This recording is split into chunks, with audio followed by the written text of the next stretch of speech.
ஜெயிக்கணும்னு நினைச்சா நீ உழைக்கணும். நீ ஜெயிக்கிறதுக்கு 2 வருஷம் ஆகலாம், அல்லது 10 வருஷம் ஆகலாம், அல்லது 20 வருஷம் ஆகலாம், ஏன் 40 வருடம் கூட ஆகலாம். ஆனா உழைக்கிறவன் மட்டும்தான் இந்த உலகத்துல ஜெயிப்பான், மத்த எவனும் ஜெயிக்க மாட்டான். உழைக்கணும், கடுமையா உழையும்.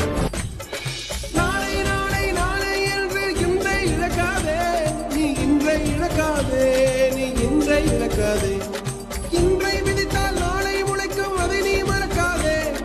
அதை நீ மறக்காதே, அதை நீ மறக்காதே. தோத்தா ஜெயிக்கணும்னு மட்டும்தான் தோணும். ஆனா அவமானப்பட்டா சாதிக்கணும்ன்ற வெறியே வரும்டா. நம்ம ஜெயிக்கிறோமா தோக்குறோமாங்கிறது முக்கியம் இல்ல நண்பா. அடமேலும் கீழும் ஒன்றே ஒன்றே. கடைசி வரைக்கும் முயற்சி பண்ணுமாங்கிறதா முக்கியம். வரலாறை மாற்று வென்றே. தோத்தாலும் ஜெயிச்சாலும்